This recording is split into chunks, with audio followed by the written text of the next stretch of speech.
Hi, Pattie, and welcome back to the fest. Thank you. Thank you. We got to, I hear the oohs and ahs. I hear that, let's take some pictures. The oohs. It is.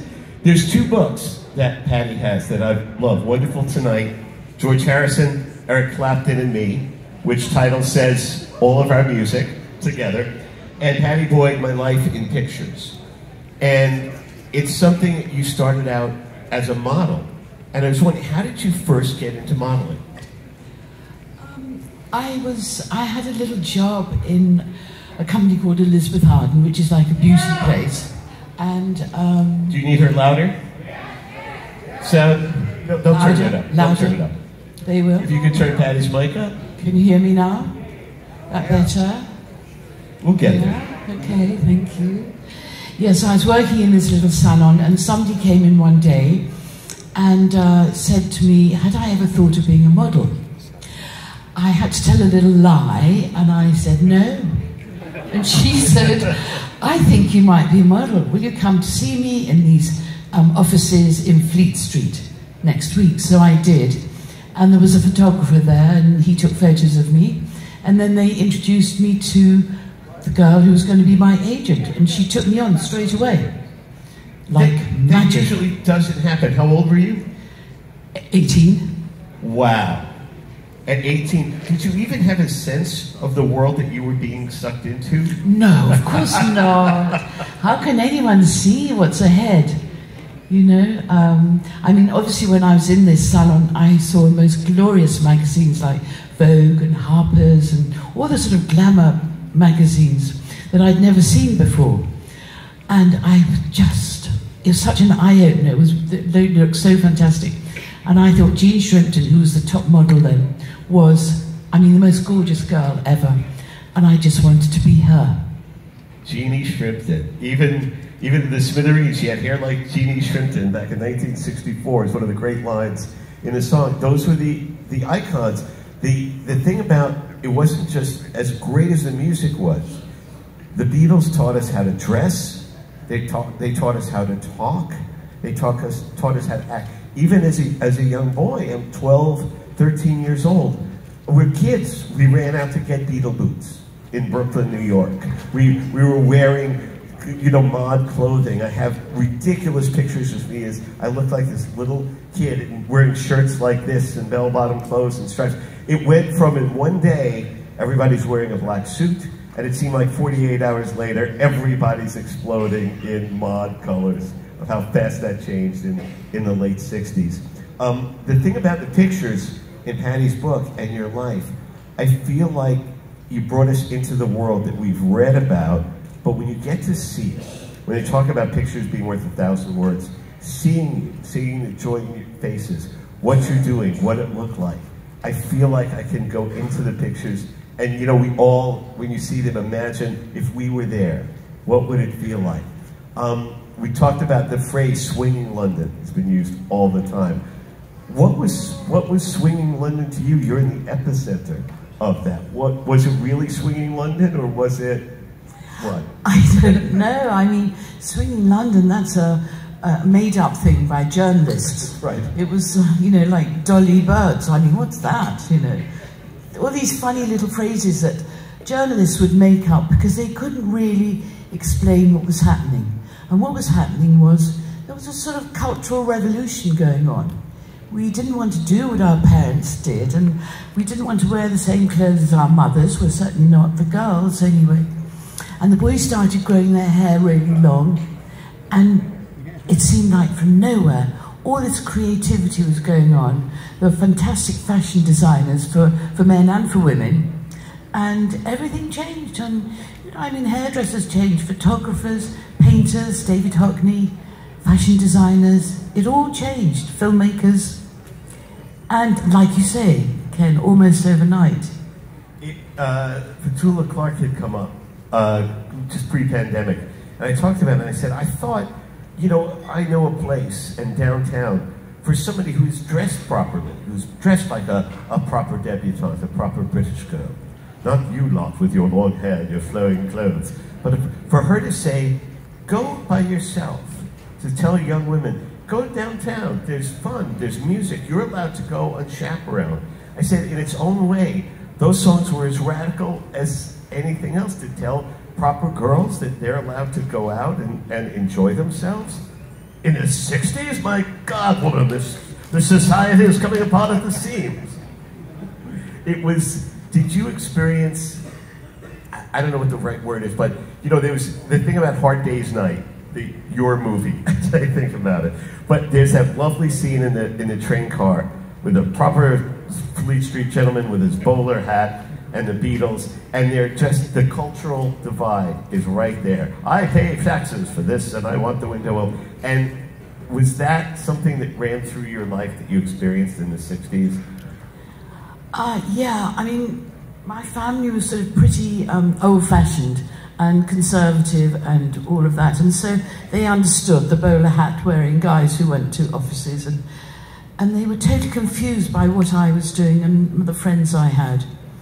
And it was, you know, it was as in the film, you know, it was that extreme. Were you told by your parents, don't do this, don't hang out with these people, I don't want you at these modeling? Oh, yes. I mean, I imagine as an 18-year-old, my dad, I'm going to model. Mom, how did that go over? No. I had to leave home. Right. And I shared a flat with about 6 other girls, pretty crowded, but you know, we all made a bit of money so we could pay the rent. It was the only way forward for me. I couldn't just stay at home and argue about, you know, cultural changes that they were refusing to look at, but I could see what's happening and I wanted to be there. Earlier, Patty and I were talking about the music, about the BBC, and I've always felt that once we get to the mid-60s, Britain's greatest export to the world, British steel is in the back. Rock and roll is Britain's great contribution to America, and the government and the BBC, if you saw the movie Pirate Radio, I mean, it's a movie, but the concept was, I think, intact. They were doing everything they could to stop this ruination of the generation of having this lewd music on the radio. And you had to go on a ship, right? They had to go Pirate Radio. Radio Caroline, was it? And yeah. You talked about, explain like Radio Luxembourg, explain what listening was when you were a teenager. Well, when I was growing up, there was only one radio station that played really good music called Radio Luxembourg. And it started at 6 in the evening, so we had nothing all day. 6 in the evening for maybe an hour and a half, 2 hours, and that was it. That's all we had. And I think all of you who are American and have grown up here, you don't realise how spoilt you are. Because I couldn't believe when I came to America for the first time, the amount of radio stations, all the great music. It was such a revelation. So one evening, my girlfriend, who was one of the girls sharing the flat, said a friend of hers had told us to turn on the radio at a certain band wave tomorrow morning. And we did, and this was the start of Radio Caroline. Her boyfriend was one of the owners. And the idea that the government said that if we want an independent radio station, they'd have to be 5 miles off the coast of England. And so that's what they did. People would go out to the boat to promote their music. It was madness. But Billy J. Kramer was on the stage, and Peter Asher said the same thing. You'd hang out on the beach like James Bond, and suddenly a skiff would come up and get you on, and they would go covert mission and go out to the ship. And that was the only way to hear rock and roll. This is not 1945, this is the 60s. And you're absolutely right. We're all spoiled rotten. We've been listening to it since Elvis, since rockabilly in the 50s. You're right, we're very spoiled. It was, and to a matter of fact, it's something, there's a woman who I think helped you and guided you, and I didn't know about her until I read your work, Mary Quant. Would you explain who she is and who she was to you? Yeah, Mary Quant was the most, and she's still alive, by the way. She was one of the most fantastic designers, young fashion designers. She was the first one to start producing really short skirts that, of course, got shorter and shorter. But Mary was the first one to do them. And she was absolutely amazing. And she got me and a few other models to come to New York. And we were called the Youthquake. You know, we were bursting in America to show how outrageously we could dress. And, you know, we just did a fashion show in one of the big hotels. Can't remember which one it was. But anyway, we were staying at the Algonquin, which apparently is quite an English hotel in New York. Only problem is they wouldn't let us come down to breakfast wearing a trouser suit. We had to wear dresses. Can you imagine, for breakfast? And this is what, 1965 or so? Yes. 1965, you couldn't have breakfast at the Algonquin Hotel for women wearing trousers. My mind is trying to absorb that. And it seems like 100 years ago, not just a few. When you think of how we were all dressing like that 2 years later. You know, there's a wonderful moment in the show Mad Men, about Madison Avenue. Do you know the show? Yes. And I think you know the moment. Don, he's the king, he is the rainmaker, this tall, gorgeous man, John Hamm, and Brill Cream, and 3 martini lunch, and smoking, and having sex with every woman he wants, and it's the world's at his fingertips, and he comes to his fancy penthouse apartment, pours the scotch, and his wife has left an album called Revolver on the turntable. Left a what? Revolver is on the turntable, and he just puts the tone-arm on, and he hears, "Turn off your mind, relax and float downstream." And there's this look in his eyes as he's looking at the record spin, and they go into a montage, and there's nobody, I think, has done it better to explain, here's his world, and it is absolutely, coming out of this record, is steamrolling the world he lives in, and you and your ragamuffin friends are taking over the world and teaching us how to dress, how to live, how to work, that we could wear. Men could have ponytails? Are you kidding? Yeah, no, men are having ponies. And suddenly, people in offices, people in advertising are wearing neighbor jackets. Kings of advertising are wearing love beads. What? That's, the whole world is going to hell. And if you think of the era of Nixon, whatever, just, you know, kind of like now, it's morality, we've got to bring it back to center, we can't let this happen. But these guys created an unstoppable force. I don't think anything was going to stop them. Yeah, that's true, absolutely true. And of course, what we did have from America, there was an exchange. So we gave America lots of sort of mad fashion, etc. But amazing music came from America as well, that the Beatles and every band, every English band used to listen to. But again, it was difficult for them to get the music. In Liverpool, records would come from America because they'd be shipped over. And this is how all the Liverpudlian groups heard the best music first. Right, you came on the ships. What were you first listening to? Just as a teenager, what, you know, if you're before you get to have rock and roll, what was the music of your childhood? My parents' choice, sort of big band sound, you know. I never got it. I mean, do you remember your first rock record? Yeah, the first record I got was Buddy Holly. Was which? Buddy Holly. Okay. Yeah. Love Buddy Holly. And then I progressed, Buddy Holly and Elvis, of course, and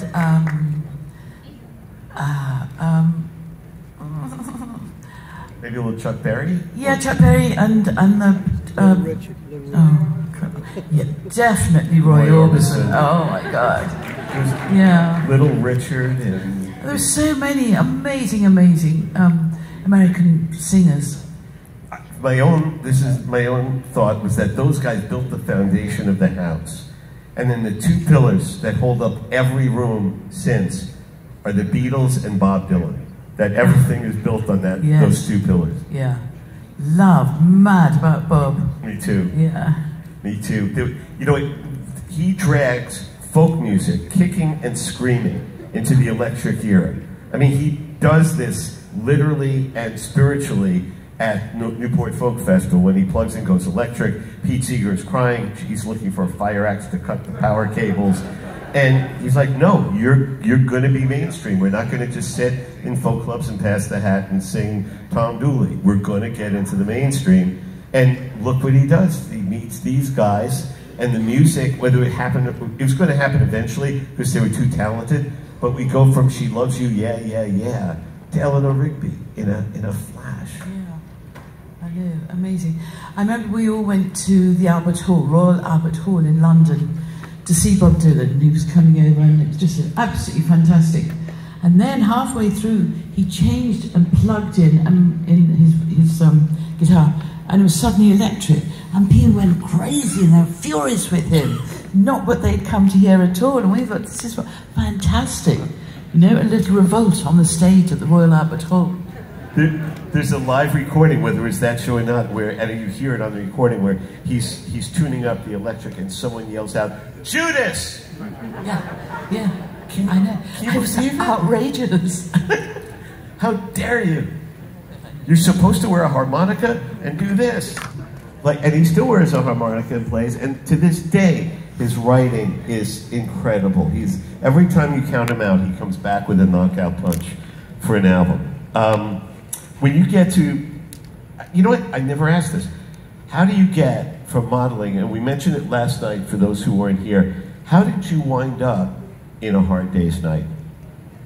I think I was working for a photographer. It could have been David Bailey, I don't really remember.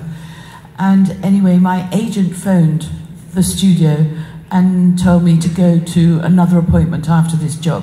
So I finished the job, wrote down, I didn't have a phone then, wrote down the address and went for this audition.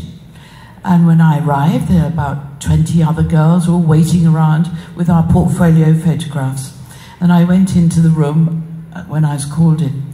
And there were about 3 or 4 people there looking at my book of photographs. And I recognized one of them because I'd done a TV commercial with him, Dick Lester. And I thought, I went home thinking, oh, I wonder if I'm going to get this job with Dick. It'll be another TV commercial, obviously. And I went home and my agent phoned and said that I got a part in the Beatles film. I said, I think that must be a mistake. I haven't even been interviewed. She said, no, that was it. You went to earlier. I said, oh, I didn't know. Lucky I didn't, otherwise I would have been far too nervous. Anyway, as it was, I said, oh, I'm not sure I can do this because I know I can't act and I can only be a model. It's much easier. And she said, don't worry, you only have to say one word. I thought, well, I can do that. And the other thing is I have to dress in school uniform. Oh, no. I love that. Because I'd only just come out of school, and to be meeting these people and my very first and only film, I'm wearing school uniform. It's not sexy or attractive. If I'm going to be in a Beatles movie, can I dress nicely? I know how to dress, but no, you didn't get that opportunity, but... Actually, boys do like school uniforms.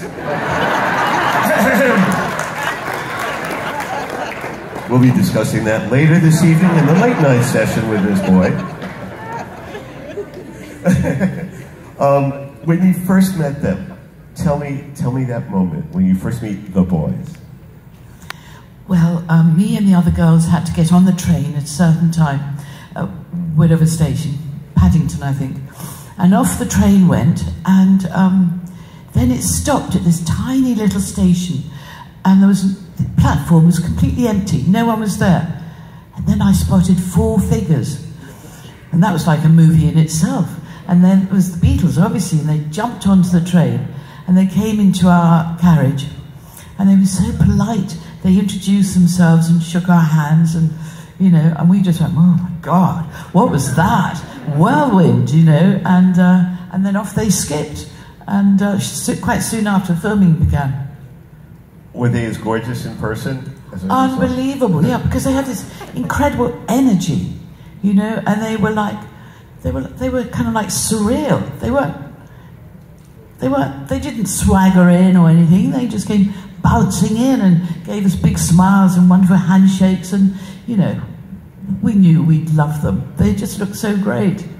Okay, so when is that moment when you kind of fancy George? Not just the Beatles as a thing, but George as the person. I think this probably happened just around lunchtime. George kind of made a beeline for me and said, sit next to me, we'll have lunch, on the train, obviously. And And I thought, oh wow, he's so gorgeous. I can't believe he wants me to sit next to him and, you know, have lunch. Anyway, it was fantastic. And he was so gorgeous and sweet and a little shy, like me. Yeah, the shy one. The non-actress. Well, you know, they weren't actors either. They just had so much personality. I think that's why the film is great. We were talking about this yesterday. Yes. How sad we all felt for Elvis having to play ludicrous, ridiculous roles. Whereas the Beatles had the four of them, you see. And I think that they wanted to just be themselves, not really play a different character. It was what we mentioned last night. Richard Lester created MTV 15 years before it ever happened. The jump cuts, every rock video that's been made is simply copying what he did in that movie, his ideas. Well, how did they get from talking to playing the instruments in the baggage car? It doesn't matter. You just do it, right? That's Vivek is sitting right here. It's one, I'm going to do Vivek Tiwari. You saw American Idiot on Broadway. Alanis Morissette, right there. Thank you so much. And cared and loves the music, but they taught us a shortcut of film language, not just movies, but I thought Lester was as creative with his camera and his idea and editing as these boys were with their equipment. Was he fun to work with? Was he sweet or a tyrant or? No, he was wonderful. He was very relaxed. He's very, the most beautiful kind of like English-American accent, because he'd lived in England for some time. And he was so cool, and he was listening to whatever John or Paul or whoever, George, were discussing with him. So he'd listen to what they were saying, and, you know, it was a sort of collaboration, really. It would have to be. That's why it works so well. Yeah. I don't think you can yell at, at a cast and get the great work out of it. No. And the late Victor Spinetti, who I loved, who was such a sweet man. We had so many great evenings together and stories. He was almost like representational of that other thing, the paranoid, crazy, megalomaniac dictator director. And the comedy of that, he was such a brilliant comedic actor in everything he touched. It was wonderful. And he told me that George came to him and said, if you're in the movie, my mom will come see it. Yeah, that's true. Is that true? She adored him, yeah. Isn't that lovely? That is just lovely. From there on we go. The movie finishes. You finish shooting. You and George, how does this connection continue? Well, George asked me if I would like to go out with him that evening. Apparently he'd asked me to marry him, which I kind of like... That evening? Went over my head. That evening? That was still on the train. Oh my God. And I thought, I don't really understand this Liverpudlian accent very well. So I kind of ignored that. But then when he asked me to go out with him, I said, oh, I'm so sorry, I'm seeing my boyfriend tonight. Oh. And his face dropped. And I suddenly thought, poor guy, he's from Liverpool. He probably doesn't know anyone in London. So I said, why don't you come with us?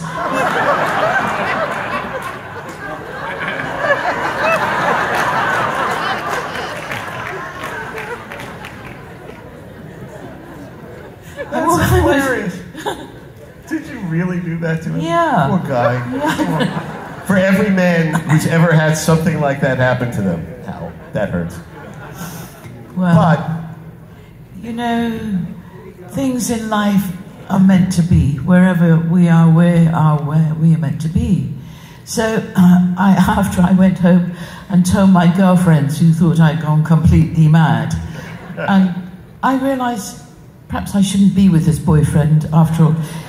In fact, he was the one that took the photograph for my book cover. Really? Yeah. So anyway, I dumped him. And things just happened. Dick Lester called us back onto the film set in Twickenham Studios for one photo call for the press. I think he did this deliberately because, you see, otherwise George and he wouldn't have known how to get hold of me and I wouldn't know how to get hold of him. No mobile phones. And so I made a beeline for George, and I was standing behind him and pretending to do his hair while the press took the photographs. And he said, "How's the boyfriend?" I don't have one now. So he said, "Oh, great, come on, let's go out tonight." And we did. That's a beautiful love story. Thank you so much for sharing that with us.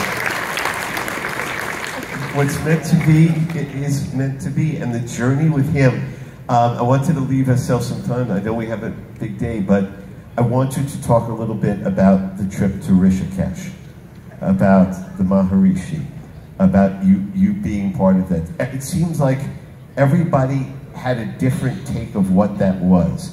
We know that Ringo left early. The food is horrible. He runs. George is inside of it. George is getting all of it. John, after the experience, wrote Sexy Sadie and the Maharishi song and thought, you know, it's all bollocks. You should excuse the expression. What was the experience for you going to India? I loved it. I thought it was absolutely fantastic. And we were there for 2 months, and we learned so much about meditation and Indian spirituality. And Maharishi was very kind to us, obviously, and paid more attention to us and gave us more lectures than the rest of the meditators. I know, a bit naughty, but you know, he really wanted us to really understand. It was sad that Ringo and Maureen left. She was upset by the flies. Well, and he's always, as a little boy, he had bad stomach problems, so he couldn't stand Indian food, little strong for him. So they left after a few weeks. And how did Jane, you know, Paul hasn't really talked about it much. Jane and Paul, how were they? They liked it, they enjoyed it, they got it. You and Jane, were like were you guys together? Was it girlfriend time, or were you not? Yeah, no, we all got on very well. We all got on well. And, you know, and this was a really lovely situation up in the Himalayas, in the foothills of the Himalayas, with the Ganges running down beside the edge of the ashram. And it was very calm and very beautiful. And there's a feeling of calmness with people moving around and meditating. And it was very, very gentle. And during this time, the Beatles, of course, can't stop being creative. And they had their guitars with them, and they started writing songs and playing together, just casually, and you know, it wasn't pressurizing. And I think this is why they really enjoyed it, because they weren't under any pressure. They didn't have to go and do concerts. They didn't have to be in a studio. They were just totally relaxed. And I think maybe all the songs on the White Album were written then. And it was just a wonderful, wonderful environment. I always thought if you're on a rocket ship that these guys built, and believe me, nothing, you know, John Lennon's thing about where are we going? To the top, Johnny, to the top of what? To the very tippy top. You don't understand the speed, the rocket ship that these guys lived on 24/7. Wasn't it George's quote, we got at the world, but we sacrificed our nervous system.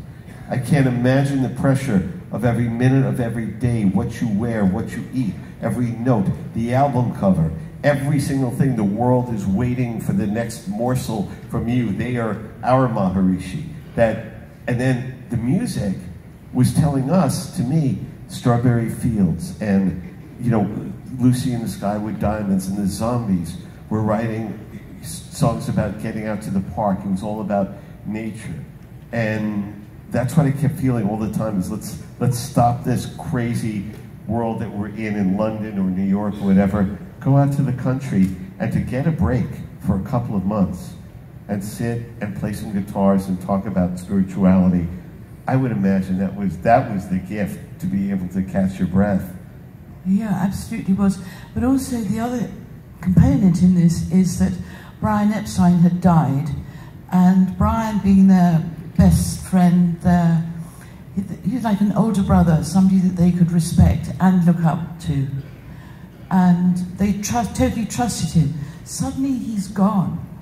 And they have to grieve. Maharishi said that they should grieve, not be too sad, but just grieve the loss of their dear friend. And so India and the ashram seemed an ideal place to do that. And so that was going on too. You know, it was all somehow, you know, somehow perfect. It was all kind of right. Donovan, when he was here, once actually was at the station and said I asked him about what John's quotes and things about the Maharishi, and he said to me, you know, the messenger can be flawed. We're all flawed, but the message isn't flawed, and that was his take. That's absolutely right. He's absolutely right.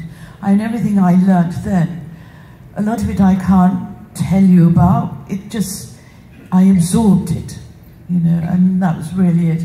And so, you know, I practice meditation, and I will never forget what I learnt. It came into my being, you know, everything I learnt. And compassion and all these things that we should have as human beings, and, you know, things like that that are important in life. There's so many people, there's so much chaos, there's so much, you know, and sometimes it's hard to see the wood for the trees. Right now, today, I feel like we need it now more than ever. You know, the reason the music is so alive to us today, and thank God that a younger generation is listening to me playing all this, and everyone else, is the message. All you need is love. It's getting better all the time. Everything is positive. You know, just over and over again. Find love in your heart. Find forgiveness.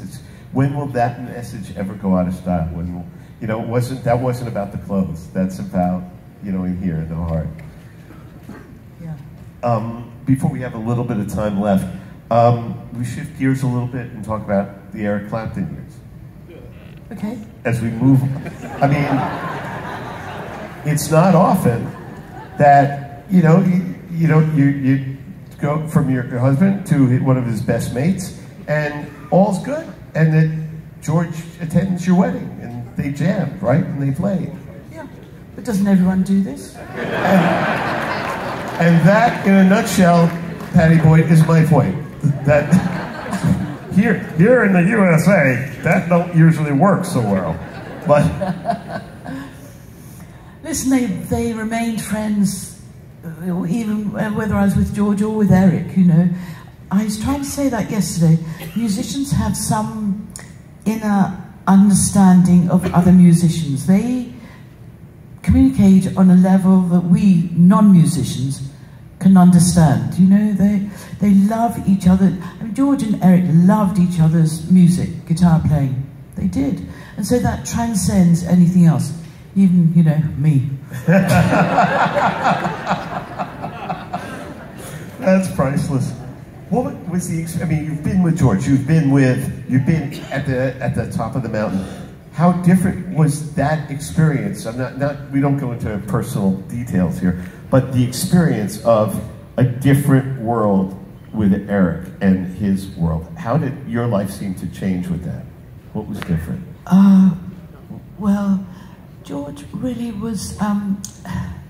George didn't really like going out much because automatically he'd be bombarded with people wanting autographs, and so we spent an awful lot of time at home, and people would come to the house.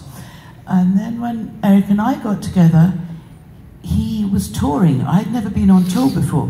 Well, this opened up a whole new world.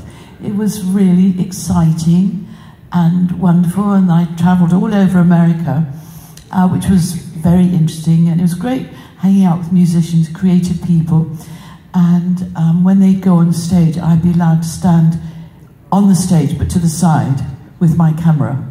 And, you know, I got so many wonderful photographs of people that played with Eric and in his band as well.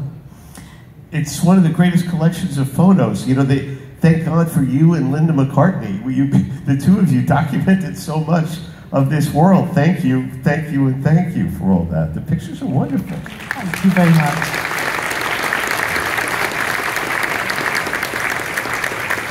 What's interesting to me, I mean, Linda had a great eye, I think, but as a model, as someone who's always been in front of the camera as a young girl, usually, I don't know, I don't see many models making a transition to being behind the camera and your eye of what you captured, the emotion, not just composition.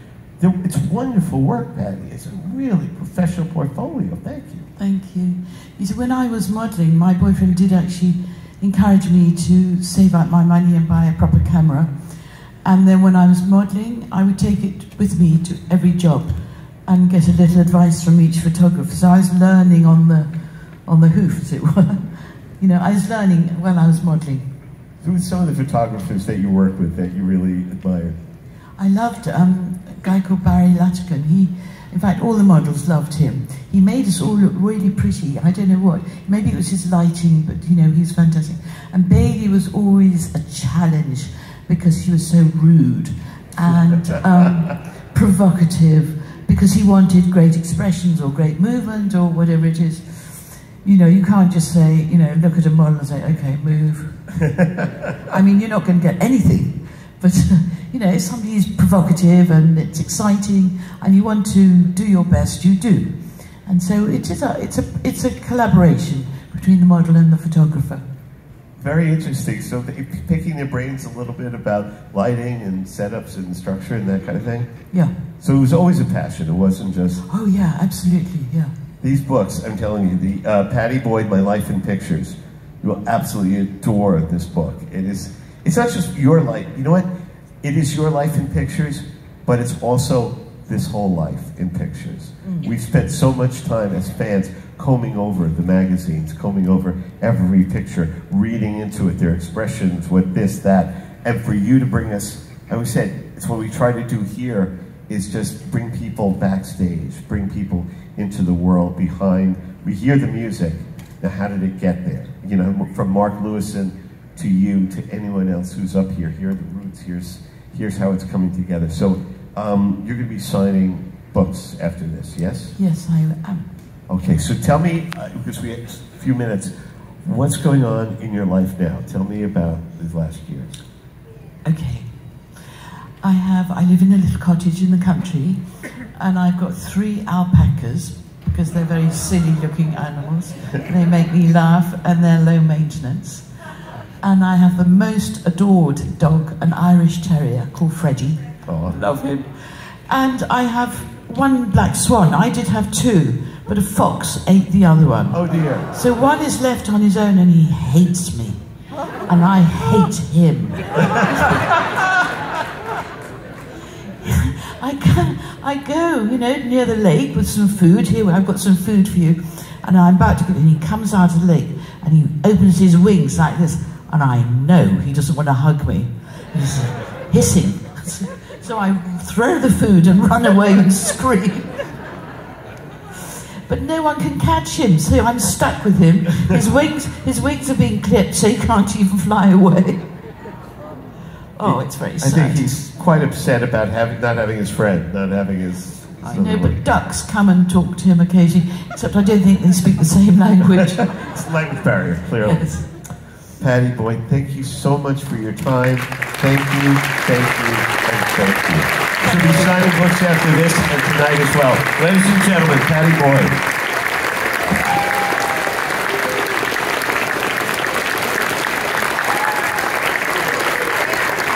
Thank you.